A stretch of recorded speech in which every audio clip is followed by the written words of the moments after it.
Hello, my name is Rich Howard, owner of Architectural Builder Supply. In this video is to bring you a closer look at the Bommer. This is their part number LB4310C 454-646. This is a single-acting spring hinge is what it is, made by Bommer. The part number, let's dissect the part number. LB stands for Lube bearing. It's a maintenance-free type of bearing construction that Bommer uses for their spring hinges.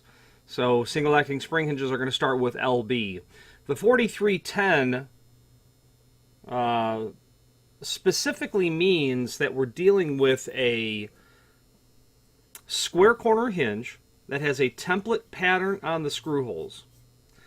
This hinge is going to be a C finish because it's a contract grade, what they would call contract grade or standard weight hinge leaf. On a 4.5-inch tall hinge, that leaf is going to be 134 thousandths thick.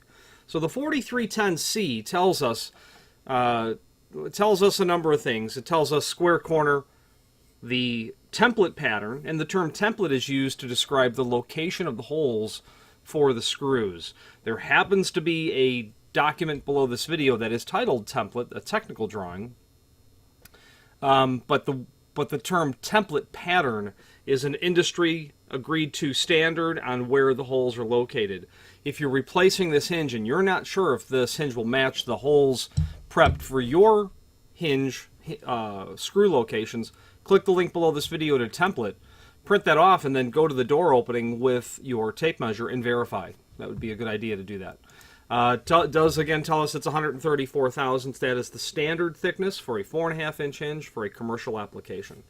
This is square corner, which is what you're going to find. You can do different radiuses, different patterns of the screw holes. Some will call it staggered or zigzag or half moon, terms like that. What happens when any of that changes, including the leaf thickness, the part number changes.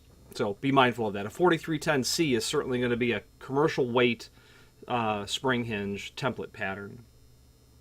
The -454, that means that this hinge, in Bomber speak, is 4.5 tall and 4 wide. This is an atypical hinge in the sense that it's not 4.5 by 4.5, but just because it's 4.5 by 4 doesn't mean there's anything wrong with it or unusual about it. It just happens to be less common than 4.5 by 4.5. It's important to note that the height is the first dimension. On hinges, the height is always the first dimension. And that's really important to understand that, because why? Well, this is a rectangular hinge. 4.5 by 4.5, 4 by 4, 3.5, 3.5, 5 by 5. Those are square hinges, and if you don't understand which dimension runs first, you can kind of get away with it. But not when you are dealing with a rectangular hinge. I, very early in my career, had a job for about 24 doors for the University of Chicago, University of Illinois at Chicago, and about 2 or 3 of the openings were 3, 6, or 4-foot doors. On those openings, the specifications were for 5 by 4.5. A 5-inch tall hinge would be utterly typical and, quite frankly, proper practice, standard practice for a wide door like that. Well, in my lack of experience, ignorance, I assumed that the 4-foot wide, 7-foot tall, wide, width, and then height is what the client wanted on the hinges. 5 by 4.5. Contractor calls and says, hey, these hinges are like wide throw hinges. I'm like, yeah, they are. They're like, well, they're supposed to be 5 by 4.5. I'm like, they are. He's like, they're not. And that's when I learned that the height is the first dimension on a hinge. So, while these were very low volume use doors, we simply provided 4.5 by 4.5, and actually we were able to provide heavyweight hinges on the door. So all worked out, and there was no problem. Doors and frames didn't have to be replaced. But quite frankly, you're going to replace doors and frames in a scenario like that. It just worked out. It worked out so that it wasn't necessary to replace them because the application could have survived without a 5-inch tall hinge versus 4.5. As the height increases, I've heard a specification somewhere like for every 1/2 inch the height of the hinge increases, the hinge's ability to hang the door goes up by like 25%. So that's why you'll use a taller hinge. Now, in this case, because hinges aren't even load rated at all, why a client might want a 4-inch wide hinge rather than 4.5-inch wide? Well, because of the projection. The projection is a 1/4 inch less, half of the width of the hinge. Okay, and you'll see 4.5 by 4 hinges on aluminum storefront doors. That is typical for them. Tiny little radius, like a 3/32 type radius, but 4-inch wide. That's because they don't want the hardware hanging off the door any more than necessary. I have walked down tight corridors, and if you take note of the hinges, you will then start to say to yourself, when you see in a 4.5 by 4.5, yeah, that hinge barrel really hangs off the face of the door and frame excessively. And there's just no reason that that's the case. It can literally be, in many instances, a 4-inch wide hinge because it tucks the hardware back. Projecting hardware off of a door and frame is never a good idea when it can be avoided. Okay, so that's probably, they're probably using 4-inch wide just because that's what the application will permit and what the client is requesting. That's probably where that's going to come into play. Otherwise, it would be the same as a 4.5 by 4.5, other than the projecting. You can't mix and match them because the vertical axis of pivoting has to be compatible. Now, the third part number means 3 things. Number 1, it's made of steel. Number 2, it is a satin nickel hinge. And number 3, it has a clear coat or lacquer over it as well to protect the finish. But that's satin nickel. That's what satin nickel looks like from Bommer. It is definitely a good finish on steel. 646 is what that means. It means all 3 of those things. You might say, well, no, nickel is 619. Well, it is if it's made of brass, but not, when it's made of steel, it's 646. Now, this is a single-acting spring hinge. There is data down below this video. Let's talk about it. It's a full mortise hinge. You can see from the swag on the hinge leaves that the leaves are meant to be mortised flush to the edge of the door and frame when they're brought parallel to permit that margin that's there. Contract grade, we talked about that, 134 thousandths. This is UL listed and approved for applications on fire doors. Fun fact, on hinges, they must be labeled. You have listed and labeled. Listed means it's been tested and it is on file at the testing agency with attestations that it has passed, whatever stringent test it's been put through. Labeled means it bears visual evidence of that situation to whoever is looking at it, namely the inspector. Spring hinges must bear a label. Regular hinges don't have to. You can do a fire rated opening with ball bearing hinges and have a door closer around there, and those hinges don't have to be labeled, but a spring hinge does. Not all spring hinges are listed and labeled for use on fire doors, so be mindful of that. This is a grade 1 hinge, BHMA grade 1, which means it's past 1 million cycles. I've spoken to the engineer at the factory about their spring hinges, and we were talking about testing, and he said, they had it on a test rig, and the door had hit 3.8 million cycles, and he just unplugged the test. He didn't need to see it go any further. It's a non-handed hinge. This can be installed on left-hand or right-hand doors. Doesn't really matter.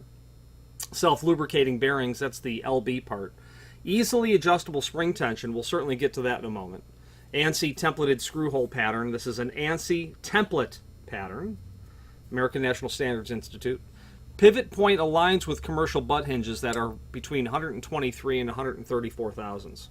Bottom line is you can mix and match this with a standard ball bearing hinge that is of that leaf thickness and the same width. If you're going to do that, you'll put your spring hinges middle and bottom, or possibly just bottom or middle, and then ball bearing hinges elsewhere. Made of steel, square corners, 134 thousandths, 8 holes. Speaking of the holes, screws are included. They are including all machine and all wood screws on this. That's not the case every time. There are 8 of each screw type in here. By all means, specify to us what type of screws you want. All wood screws, AWS, all metal screws, AMS. half and half. We'd like to know what the composition is of the door and frame to be sure that we've provided the hardware with the proper fasteners.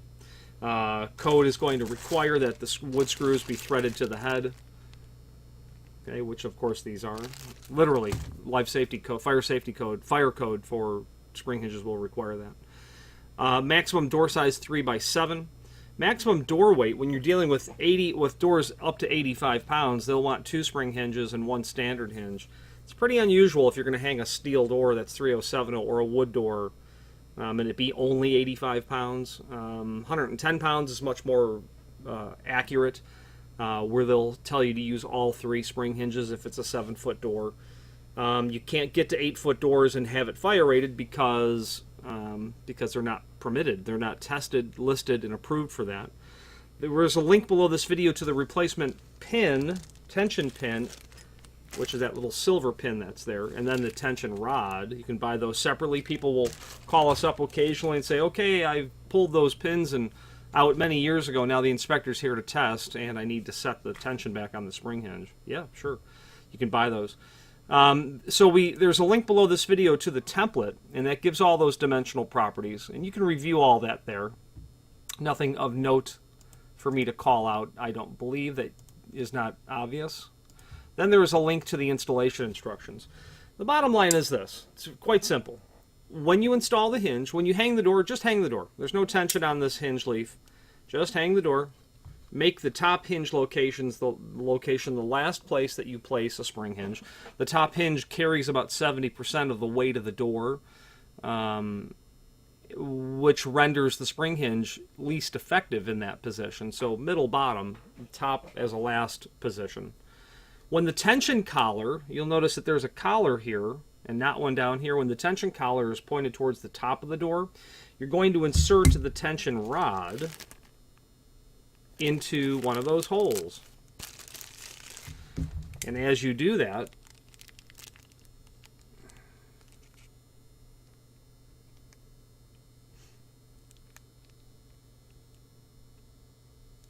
the end of the rod's a bit turned over. As you insert that, you will reveal new additional holes. It's into one of those new additional holes that you will insert a tension pin.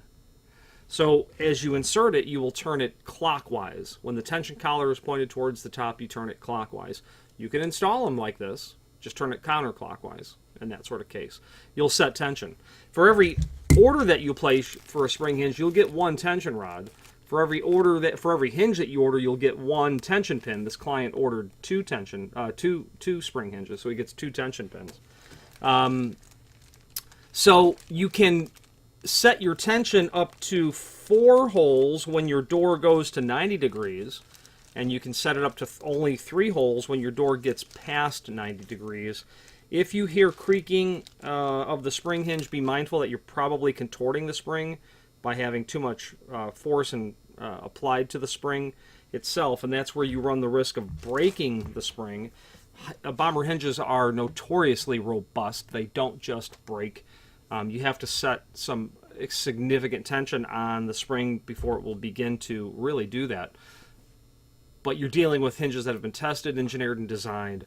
3 holes if you're going past 90, 4 holes if you're going up to 90 degree, and that will set your tension. Set them evenly and test your door several times. The rest of the installation instructions call out in written form what I've just described, and that you can review. There's also a certifications and hinge selection guide. That's important stuff because it talks about the code established guidelines for spring hinges. Again, it needs to be listed. It needs to be labeled for use on a fire-rated door. That is mandatory. You have to have a minimum of 2 spring hinges for fire-labeled door applications. And they are listed for doors up to 3-hour rated. You cannot have reverse spring action. You can actually order these in a reverse action should you want the door to open all the time rather than close. That's not an uncommon application. It just would not be on a fire-rated door. Fire-rated doors must always be self-closing and self-latching. Maximum door width for a spring hinge is 4 foot and 7'6" in height, and then every 30-inch thereafter add another spring hinge. But again, if you're only up to 3070 if you're dealing with fire doors. The table down below shows you the size of the hinge that you might use and the weight of the hinge, and you'll see that data diverges a bit from what was said earlier. 2 spring hinges versus 3 spring hinges. I tend to agree with the hinge certification guide. I find that 2 spring hinges are used on full-size 3070 hollow metal doors and wood doors, not just 85 pounds. Now, having said that, I'm a fan of all spring hinges in the sense that it's nice to have, especially for an interior application. You go by the guide, but in an exterior application, I'm a fan of them, not only because I'm a spring hinge salesman, I suppose, but you have better control over a door when you have more rather than less reserve stored energy on your springs.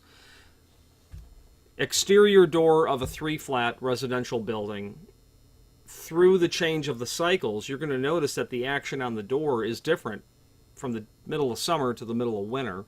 Air pressure, the way the building is used. Windows are open. That door will race closed and slam shut in the summertime because windows are open and doors are coming through. In the wintertime, you notice that you kind of got to turn everything up spring power-wise to get the door to continue to close and latch. The logic is when you have more spring hinges rather than less, you have a greater ability to kind of control that application. Now, having said that, spring hinges in my mind are not a way to control the door because they don't actually control the door.